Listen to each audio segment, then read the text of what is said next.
please, for the love of your business, stop including a tumbling class in your all-star team's tuition? Reoccurring revenue. That is the most valuable revenue we can have because it is reliably and consistently coming in. I love nothing more than waking up in the morning, opening my email, and seeing that we made a sale overnight and I did nothing to make it happen.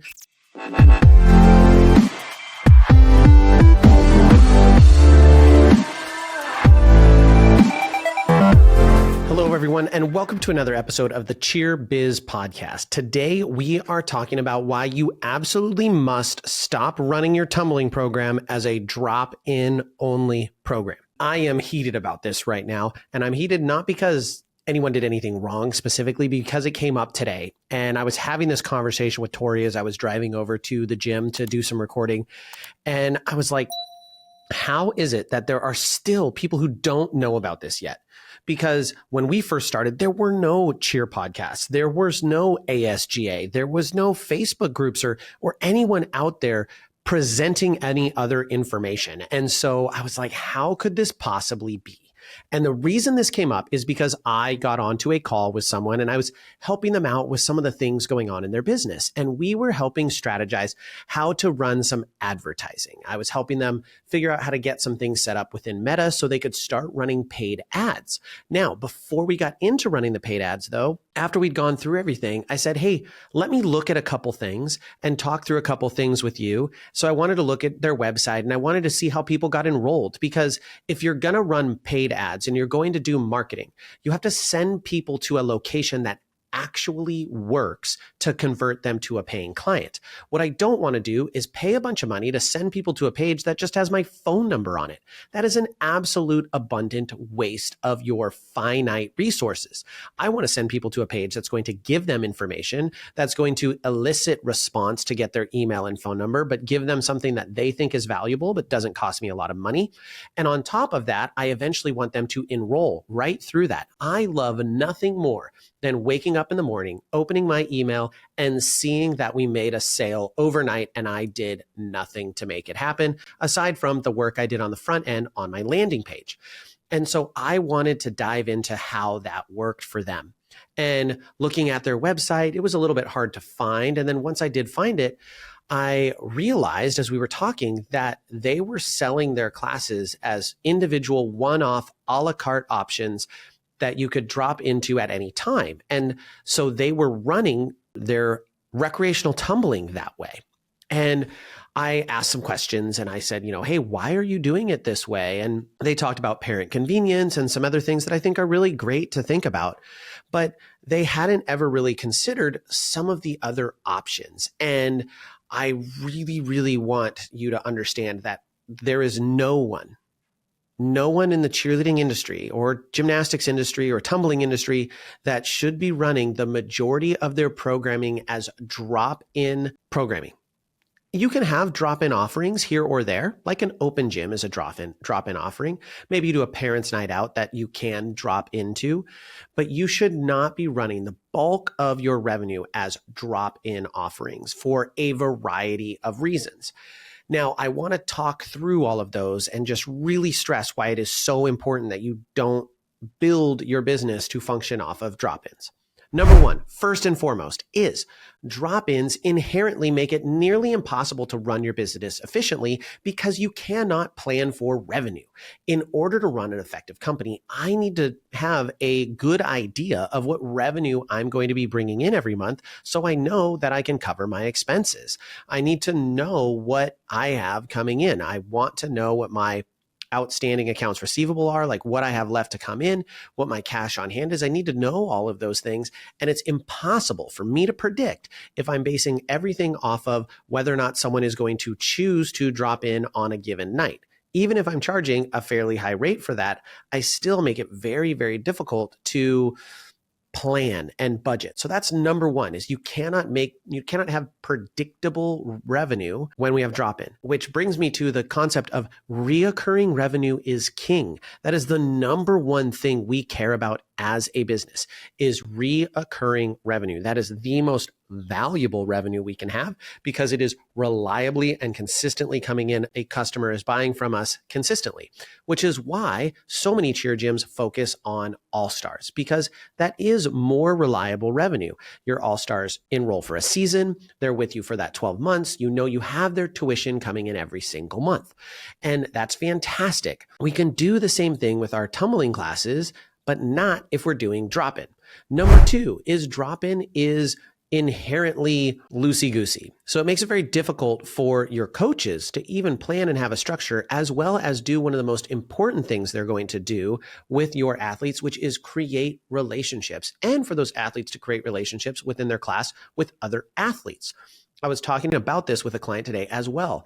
It is family over flips. It is the friendships and family that matters much more than the flips that you're going to get an athlete in a class. In fact, the athletes that are going to be coming to classes regularly because they're going to learn how to do cool flips is fewer and farther between than the kids who are going to come somewhere where they feel valued and they feel important and they feel they have friends, where they're part of a community. That is far superior to whether or not you have the absolute best tumbling technique and tumbling progressions in the world, because ultimately that flip is important to some people, but what means even more is feeling important and feeling valued. And if you have a drop-in program, you can't really ever get that consistency to build the relationships and have the kids build the relationships in the program. On top of that, drop-in programming from a progressional standpoint is horrendous. Tumbling once a week is really not enough to learn new skills as it is. And on top of that, if you're doing it here and there, willy-nilly, drop in for one class, this, that, and the other thing, it actually is going to not really help your kiddo's progression. Whether you're a parent or a coach listening to this, you should know that once a week isn't enough. And once every other week is like, you may as well not really do it. I'm not going to say that, but it is just about that much. If you're looking for progression, it's not really functional. Can you help sustain? Can you maintain? Yeah, a little bit. But even then, if I were to only go to the gym once every couple weeks and work out, I wouldn't be in good shape. And I'm not even saying I'm in the best shape I could possibly be in, but I would be in much worse shape. You cannot, let alone change how your body looks and what your body composition is. The same thing is going to apply for tumbling, which is an incredibly complex skill that requires a profound amount of muscle memory so you can recall things in the moment of doing a skill. So it is bad for revenue, it is bad for long-term retention, and it is bad for skill progression. There is essentially no value to drop-in tumbling beyond it is convenient for your clients to be able to drop in whenever they see fit. When it fits into their schedule, it is nice for them to be able to be like, yeah, let's go tumble tonight. We have some free time. It feels good to have that flexibility, but that is quite literally the only benefit. On top of that, there are ways that you can make it even more laborious. Like if in order to do a drop-in tumbling class, you actually have to sign up ahead of time, which requires you to go online and fill out a form. And you have to do that every single time you want to take a class. Every time we create what's considered a friction point for our client, we're making it more likely that they're not going to take advantage of the opportunity we are providing them. So I want to make sure that we are understanding that drop-in tumbling is a hard no. The only case you should be doing a drop-in tumbling class is if you are using it as a lead magnet where you can't get someone to join on a regular membership and they're just really insistent on trying a class out.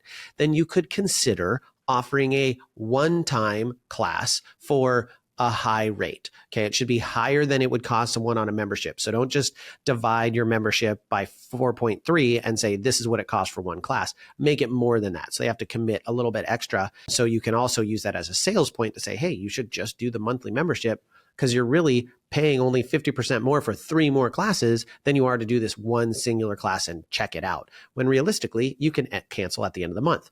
Which brings me to what I think you should be doing and what I do in my gym and what I recommend every client of mine does. And I walk them through how to build this system, which is monthly reoccurring memberships. That's it. Now, there are some people who like to run sessions, and I will talk about sessions, the pros and cons, and why I don't do them except in certain instances. But the gold standard is monthly reoccurring memberships. Think of this as if you signed up for a membership at Planet Fitness. I have a membership. I can go there and I can work out when I want to. Now, it's going to be a little bit different, but that is a membership that I will have until I choose to cancel it.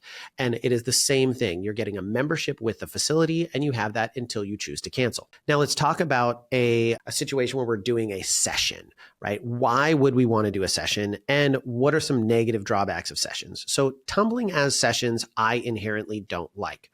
Number one is I don't like anything that has an artificial ending attached to it. That makes it so I can't have predictable reoccurring revenue. Yes, people can drop and you can have churn, but I'm looking for predictable reoccurring revenue. I don't want to know that I'm making this revenue for 6 weeks and then I'm starting over and I've got to resell these people on joining my program. I don't want to do that. Sales is fun. It's great. It's awesome. I don't want to sell people every single 6 weeks or every single month. I want to sell them with my product and their experience, but I don't actually have to have a conversation where we're breaking everything down and we're going through the whole sales process. We're doing the whole closer framework. I don't want to do that because it's just too much work. Sessions have a false out of the relationship, and I don't like those. So that's the main reason I don't like sessions. Additionally, it makes it so people can only join at certain periods of time. So if you miss the start date of the session, then you're not going to join midway through a session. And if you do, then I have to prorate, and then I only get you for 4 weeks, or maybe it's even 3 weeks. And then I've got to resell you again on doing another session. And it just creates a whole bunch of headaches for me and for my customer that I ultimately don't want to do. I want working with me and doing business with my business to be as easy as humanly possible. I want to add value to people's lives, not cause problems and headaches. So that's why I don't like sessions. Now, there are certain things that I would do sessions for. Let's say you're going to stand up a program. Like for us, we're looking at adding dance next season. So we will do some sessions for dance. Or you have kids who are just wanting to check out cheerleading. Fundamentals is huge in our gym. We're running a fundamental session right now with, I believe, 25 kiddos enrolled in it. And it is a session. It is 3 months. They learn a routine. They do some exhibitions. And that's it. And then it ends. Designed to introduce them to the sport of cheer in a team environment, let them experience it, and then prep them for next season if they want to enroll in our classic novice and prep program, or they want to jump into the elite programming that we have. Those are certain circumstances that I think sessions do make sense. But again, they're few and far between, and they tend to relate more towards really specialty items that we're only running for a specific period of time. And there's a reason that we would only run it for that specific period of time. For my tumbling and recreational classes, I want that to be a monthly reoccurring membership. That's it. And so when you hear me talk about this, I'm going to say it's a membership. It's a monthly membership. I say it all the time because that's exactly what you're getting. You're getting a monthly membership that you can cancel within whatever your setting is. For us, it's 2 weeks prior to the renewal date. You can cancel. And honestly, if we have someone who calls us and they're like, hey, this came up, we need to cancel. At the end of the day, do I hold their feet to the fire and say, you didn't give me 14 days notice, or for some gyms, 30 days notice, and then make them pay for a month that they're not actually getting? No, I don't. And if you're curious about reasons why you might not want to do that, go listen to my episode on chargebacks with Matthew Becker. We talk about how that creates a lot of negative animosity and you can end up getting credit card chargebacks because of it, which is not something any of us want to deal with. If people choose to drop their monthly membership, I do. Now, when I'm doing a monthly membership, my goal is to provide immense value. So when I'm looking at a monthly membership, this is ways you can package it to make it more reasonable for your clients, especially if they're used to drop-in tumbling. You create a monthly membership, and for us, we have a package for once a week tumbling, twice a week tumbling, 3 times a week, and 4 times a week tumbling. Those are our 4 package levels, and we do bronze, silver, gold, and platinum. And for those package levels, they get a certain amount of classes. They also get other perks. It's called bundling. I go into that a lot more in some other episodes, as well as in my book that will be out in January. So if you're looking for those things, make sure you check that out. But we can do this in a number of different ways, and we can add value to the client. If you're looking to add that flexibility piece, then what you can do is you can have unlimited makeups where if you miss a class, you just have to call in and we'll let you use a makeup class that is of the same class as long as there's an opening, and we'll get you in. So if something comes up this week, your practice time changes and you can't get to your normal class, then just give us a call and we'll find one that you can come to. Or maybe you do 2 next week when you have a little bit more flexibility. And you can still accomplish the same thing while getting reoccurring revenue. On top of that, a lot of times, like this particular person I was talking to, if she had taken her once a week or the drop-in tumbling rate and multiplied it by 4.3, she would have been over $100 a month, which means she could have created a package that was a little bit less than drop-in tumbling. So when she pitches this to her clients, she says, look, you get the convenience of the drop-in tumbling. It's not truly drop-in. You do pick a class, but it's a reoccurring membership. But if you miss a class, we'll get you into another one. Just call ahead. We'll make sure there's a spot in the class and that there's enough instructors for it. And it's actually going to save you money than if you were to do every single class every week or one class a week on the drop-in rate. So it's actually going to be cheaper for you. It's going to be better for me because I'm going to have reliable revenue, and it's a win-win-win for everyone involved. So there's a way to package this, if you are doing drop-in tumbling, into a monthly membership subscription that is a win for everyone, and everyone leaves smiling and happy. And ultimately, that's our goal. Now, the last thing I want to talk about is, how do you get enrollments in something like this? Like, how do we get people to sign up for a monthly membership? Because it can seem intimidating, especially for a brand new client who doesn't know anything about us. How are we selling these people on enrolling with us for a month? So number one, the gold standard that we've used within NextGen for a really long time is selling a paid trial.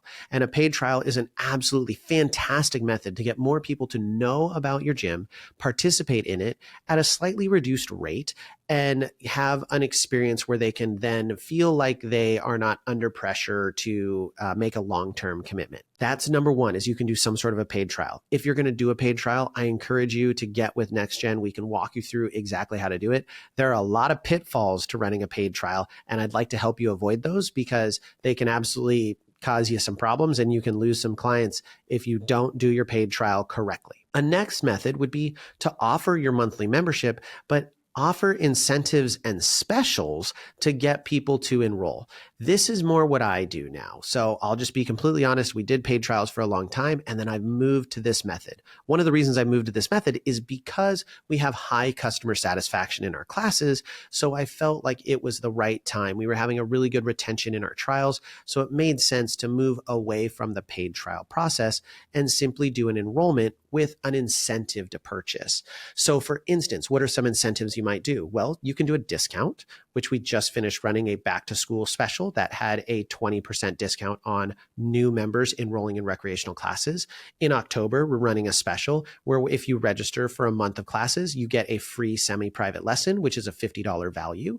We're going to run others that are like our Black Friday specials. We've done money back guarantees, and I'm continually trying to test and refine and figure out which offers convert the best for my clients.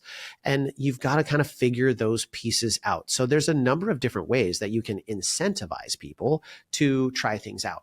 You also could run a paid drop-in class, or if you really wanted, which I'm not a huge fan of, is the free trial class. Now, the free trial class is not necessarily a horrible thing to offer. The thing I don't like about it is oftentimes, especially with this particular sport, sometimes it feels like when you really promote something being free, people are less likely to show up. They just don't have as much skin in the game. And so you can end up filling classes with people who are going to be taking up free spots that then don't show.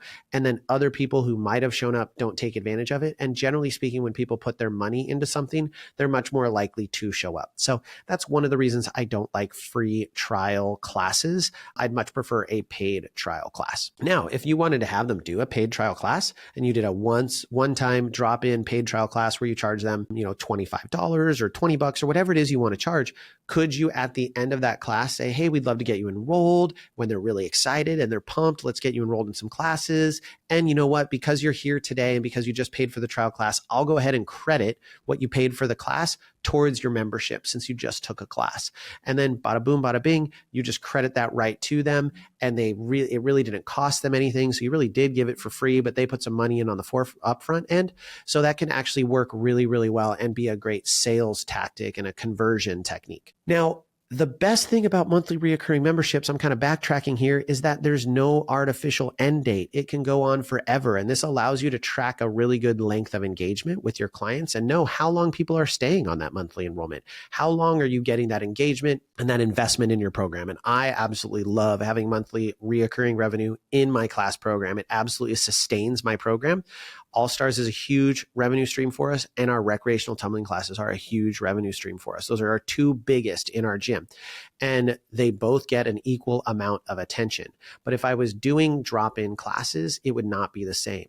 And I'll take you back quite a few years. I mentioned when Tori and I opened our gym, there was nothing like this. There were no podcasts, there were no business coaches, there was no one to help you learn how to run your gym. And we did all of our classes as drop-in tumbling.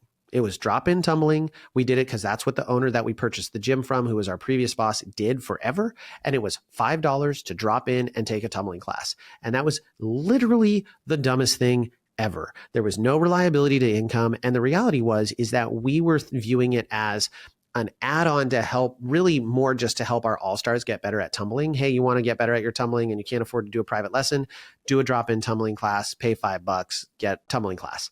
But here I was as a really good tumbling coach giving classes and basically saying my monetary value for that was $5. It just wasn't a good fit. We had no reliable income. Our recreational tumbling numbers would vary from, right before high school tryouts, we'd have 30 and 40 kids dropping in a week, to then in the winter times, we'd have 5 kids maybe dropping in the scope of a week. So it just wasn't reliable. We couldn't make any sort of predictable revenue, and it just sucked. So we eventually transitioned away from this to a monthly reoccurring revenue. We made some missteps. We started out because we had gotten some advice to do contracts. So we did 7 and 12 month contracts, and we did unlimited membership.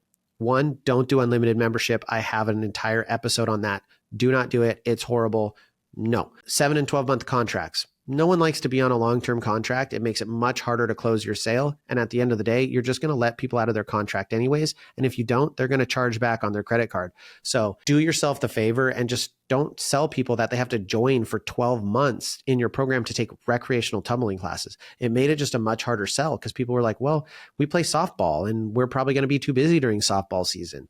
And instead of getting that person in the gym, I had them walk out the door because they didn't want to sign a 7 or a 12-month contract. I would not recommend doing contracts. And then we transitioned to doing a non-contract based monthly membership. Now there's still a contractual agreement of what we're going to deliver, but it is basically a contract in perpetuity rather than a 12-month contract that they can cancel at any time, which feels a lot better for most people because they're like, well, I can cancel this if it's no longer working for me.